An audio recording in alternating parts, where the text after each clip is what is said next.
नमस्कार, जय जोहार। चलिए देखते हैं छत्तीसगढ़ की 25 फटाफट बड़ी खबरों को। लेकिन इससे पहले आप वीडियो को कहां से देख रहे हैं, कमेंट बॉक्स में बताना बिल्कुल ना भूलें। उत्तर और मध्य छत्तीसगढ़ में कड़ाके की ठंड का दौर, 14 जिलों में शीतलहर अलर्ट। छत्तीसगढ़ में एक बार फिर ठंड का असर तेज होने वाला है। मौसम विभाग ने उत्तर और मध्य छत्तीसगढ़ के 14 जिलों में शीतलहर का अलर्ट जारी किया है। आने वाले दिनों में न्यूनतम तापमान में गिरावट दर्ज की जा सकती है। ठंडी हवाओं के कारण रात और सुबह के समय ज्यादा ठिठुरन महसूस होगी। प्रशासन ने बुजुर्गों, बच्चों, जरूरतमंदों को सतर्क रहने की सलाह दी है। लोग ठंड से बचाव के उपाय अपनाएं।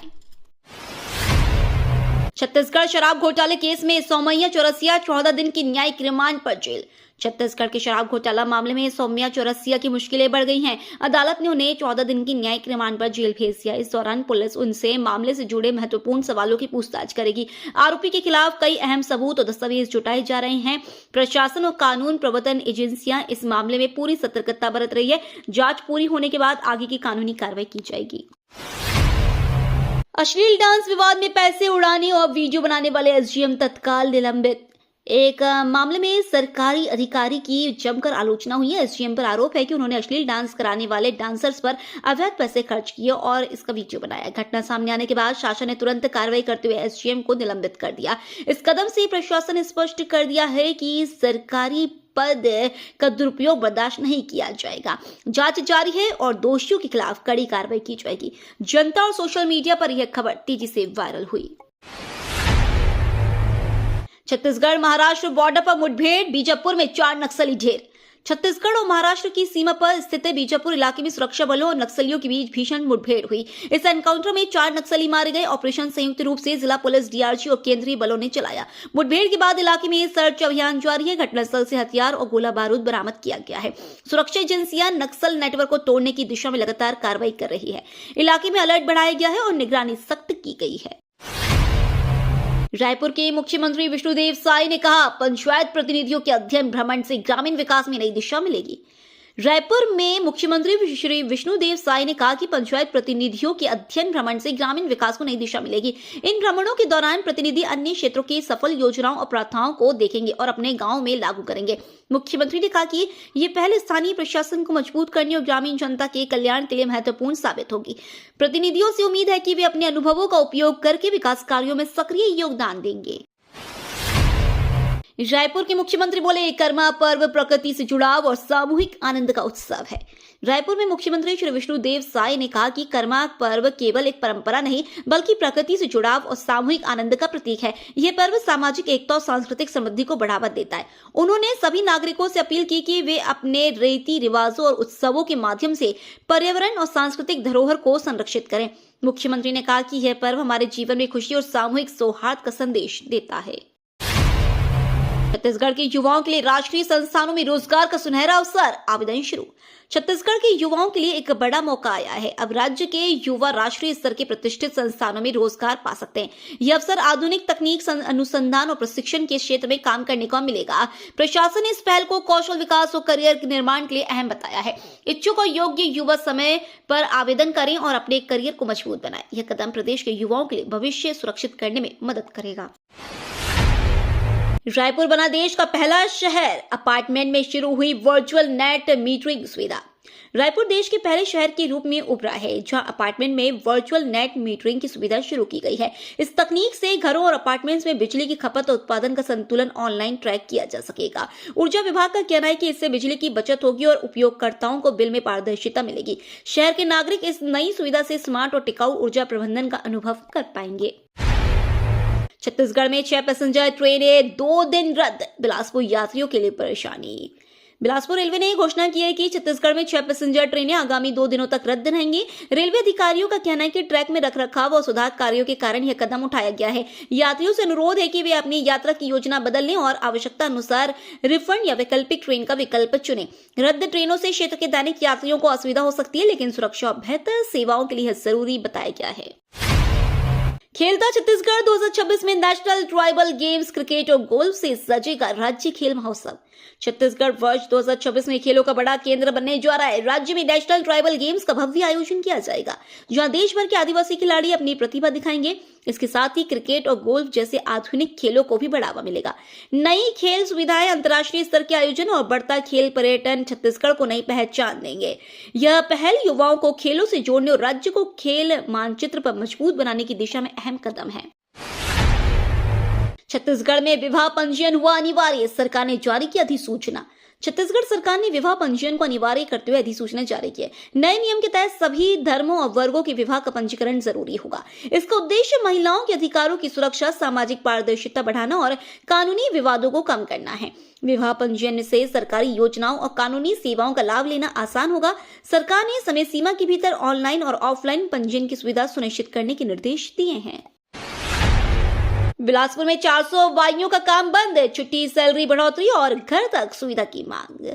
बिलासपुर में सोमवार को करीब 400 घरेलू कामगार महिलाएं काम पर नहीं पहुंची। बाइयों ने एकजुट होकर अपनी मांगों को लेकर विरोध दर्ज कराया। उनका कहना है कि महीने में कम से कम 3 दिन की पेड छुट्टी, सैलरी में बढ़ोतरी और काम के लिए घर तक आने जाने की सुविधा मिलनी चाहिए। बाइयों के काम बंद रहने से कई घरों में रोजमर्रा के काम प्रभावित हुए।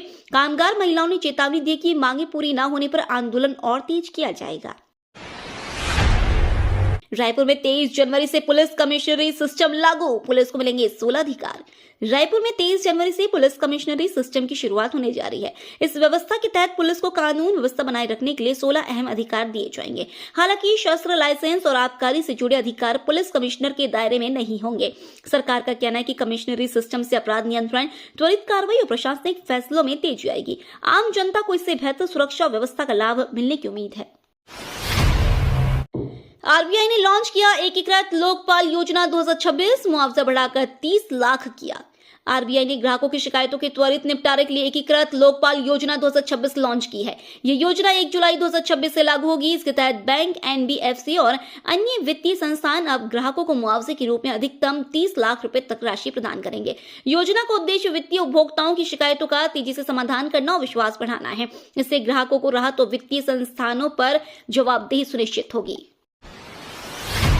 रायपुर में उप मुख्यमंत्री विजय शर्मा ने जिला पंचायत रायपुर का किया निरीक्षण। रायपुर में उप मुख्यमंत्री विजय शर्मा ने जिला पंचायत का निरीक्षण किया। उन्होंने विकास कार्यों, योजनाओं के क्रियान्वयन और पंचायत की व्यवस्थाओं का जायजा लिया। निरीक्षण के दौरान अधिकारियों को दिशा निर्देश दिए गए ताकि ग्रामीण विकास और प्रशासनिक कार्यों में तेजी आए। उप मुख्यमंत्री ने कहा कि जिला पंचायत का मजबूत संचालन सीधे जनता के कल्याण से जुड़ा है। उन्होंने कर्मचारियों से अपील की कि वे योजनाओं को पारदर्शिता और कुशलता के साथ लागू करें, जिससे जनता को अधिक लाभ मिल सके। धमतरी में धर्मांतरित शव दफनाने पर रोक, विरोध के बाद कब्रिस्तान में अंतिम संस्कार। धमतरी में एक धर्मांतरित व्यक्ति के शव को गांव में दफनाने की कोशिश को ग्रामीणों ने रोक दिया। विरोध के बाद शव को पुलिस की मौजूदगी में कब्रिस्तान ले जाया गया और वहीं अंतिम संस्कार किया गया। घटना के दौरान तनाव के संकेत मिले, लेकिन पुलिस ने स्थिति को नियंत्रित किया। स्थानीय लोग धर्म और परंपरा के नाम पर होने वाली इस विवादित घटना पर प्रतिक्रिया व्यक्त कर रहे हैं। प्रशासन ने सुरक्षा और कानून के अनुपालन का हवाला दिया। पूर्व विधायक ने प्रधानमंत्री और मुख्यमंत्री से की शिकायत, कलेक्टर पर लगाए गंभीर आरोप। एक पूर्व विधायक ने इस जिले के कलेक्टर के खिलाफ प्रधानमंत्री और मुख्यमंत्री से शिकायत दर्ज कराई है। उन्होंने कलेक्टर पर कई गंभीर आरोप लगाए। शिकायत में प्रशासनिक निर्णयों, विकास कार्यों में देरी और जनता की समस्याओं के समाधान में लापरवाही का जिक्र किया गया है। सरकार और संबंधित विभाग मामले की जांच कर रहे हैं। अधिकारियों ने कहा है कि आरोपों की सत्यता की पूरी तरह जांच की जाएगी और उचित कार्रवाई की जाएगी। जगदलपुर में शिक्षिका की पिटाई से छात्र डर गया, परिजनों ने स्कूल में शिकायत की। जगदलपुर में एक छात्र को शिक्षिका द्वारा पीटने के कारण डर का सामना करना पड़ रहा है। बच्चा अब स्कूल जाने से इनकार कर रहा है। इस घटना से परिजनों में गुस्सा है और उन्होंने संबंधित स्कूल में शिकायत दर्ज कराई है। प्रशासन ने मामले की गंभीरता को देखते हुए जांच शुरू कर दी है। स्कूल और शिक्षा विभाग से आग्रह किया गया है कि बच्चों के साथ संवेदनशील और सुरक्षित वातावरण सुनिश्चित किया जाए ताकि उनकी पढ़ाई प्रभावित न हो। राजनांदगांव में टाइप 1 डायबिटीज पर जिला स्तरीय कार्यशाला, स्वास्थ्य मंत्री जायसवाल उपस्थित। राजनांदगांव में टाइप 1 डायबिटीज पर जागरूकता बढ़ाने के लिए जिला स्तरीय कार्यशाला का आयोजन किया गया। इस कार्यक्रम में स्वास्थ्य मंत्री श्याम बिहारी जायसवाल ने विशेष रूप से भाग लिया। कार्यशाला में बच्चों और अभिभावकों को डायबिटीज की पहचान, रोकथाम और देखभाल के उपायों के बारे में जानकारी दी गई।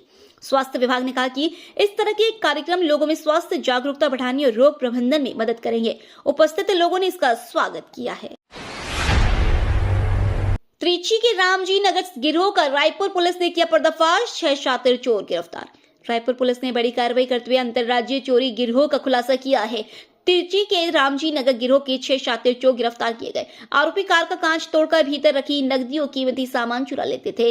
भीड़भाड़ वाली पार्किंग उनकी पसंदीदा जगह थी। पुलिस ने आरोपियों से चोरी की रकम, औजार और वाहन बरामद किए हैं। नेटवर्क से जुड़े अन्य मामलों की जांच जारी है। पूछताछ में कई शहरों में वारदातों के सुराग मिले हैं। बीजापुर में डीआरजी कार्रवाई, दंपति सहित 100 घरों पर बुलडोजर, ग्रामीणों में डर का माहौल। बीजापुर जिले में डीआरजी ने दंपति के घर समेत 100 मकानों को बुलडोजर से ध्वस्त किया। कड़कड़ाती ठंड में प्रभावित लोग टेंट में रात गुजारने को मजबूर हुए। ग्रामीणों का कहना है कि अगर वे अपने गांव लौटेंगे तो नक्सली उन्हें मार डालेंगे। प्रशासन की इस कार्रवाई से क्षेत्र में भय और असुरक्षा की स्थिति बनी हुई है। स्थानीय लोग तत्काल राहत और सुरक्षा की मांग कर रहे हैं, जबकि कार्रवाई का उद्देश्य नक्सली समर्थन रोकना बताया गया है।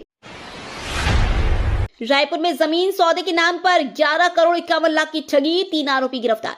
रायपुर में जमीन सौदे के नाम पर 11 करोड़ 51 लाख रुपए की बड़ी ठगी का मामला सामने आया है। आरोपियों ने बैंक में गिरवी रखी जमीन को बेचकर निवेशकों को चूना लगाया। पुलिस ने मामले में 3 आरोपियों को गिरफ्तार कर लिया है, जबकि 9 अन्य की तलाश जारी है। जांच में सामने आया कि फर्जी दस्तावेजों के जरिए सौदा किया गया। पुलिस बैंक रिकॉर्ड और लेन देन की गहन जांच कर रही है। रायपुर में दर्दनाक हादसा, घर में आग लगने से बुजुर्ग की जिंदा जलकर मौत। रायपुर में हृदय विदारक हादसे में घर में आग लगने से एक बुजुर्ग की जिंदा जलकर मौत हो गई। बताया जा रहा है कि घटना के समय बुजुर्ग घर में अकेले थे, जबकि बेटा बाहर काम पर गया हुआ था और घर में ताला लगा था। आग लगने की सूचना मिलते ही पुलिस और दमकल की टीम मौके पर पहुंची, लेकिन तब तक बुजुर्ग की जान नहीं बचाई जा सकी। मामले की जांच जारी है। सूरजपुर कांग्रेस में कलह, ब्लॉक अध्यक्ष को बदलने की मांग, जिला अध्यक्ष विरोध में। सूरजपुर कांग्रेस में अंदरूनी संघर्ष उभरकर सामने आया है। जिला अध्यक्ष शशि सिंह के ब्लॉक अध्यक्ष पर विरोध जताते हुए पार्टी के वरिष्ठ नेता दीपक बेज ने उन्हें पत्र लिखकर बदलाव की मांग की है। पार्टी में यह स्थिति संगठनात्मक विवाद को लेकर बढ़ती तनाव का संकेत दे रहे हैं। नेताओं का कहना है कि बदलाव से स्थानीय इकाई की कार्य कुशलता बढ़ सकती है, लेकिन विरोधियों का कहना है कि यह कदम विवाद और ध्रुवीकरण को बढ़ावा देगा। पार्टी के भीतर संतुलन बनाए रखना चुनौतीपूर्ण हो गया है। रायगढ़ जिला अस्पताल में ब्रेन हेल्थ क्लिनिक शुरू, मरीजों को मिलेगा विशेष न्यूरोलॉजिकल इलाज। रायगढ़ जिला अस्पताल में ब्रेन हेल्थ क्लिनिक की शुरुआत कर दी गई है। यह क्लिनिक न्यूरोलॉजिकल रोगियों और मस्तिष्क स्वास्थ्य से जुड़े मामलों के लिए विशेष सुविधाएं प्रदान करेगा। मरीज अब बेहतर परामर्श, जांच और उपचार की सुविधा प्राप्त कर सकेंगे। स्वास्थ्य विभाग के अनुसार यह कदम जिले में स्वास्थ्य सेवाओं को मजबूत करेगा और लोगों की जीवन गुणवत्ता में सुधार लाएगा। नागरिकों ने इस नई पहल का स्वागत किया है। तो ये थी आज की बड़ी खबरें। अगर आपको न्यूज पसंद आई हो तो वीडियो को लाइक और शेयर करना बिल्कुल ना भूलें। धन्यवाद।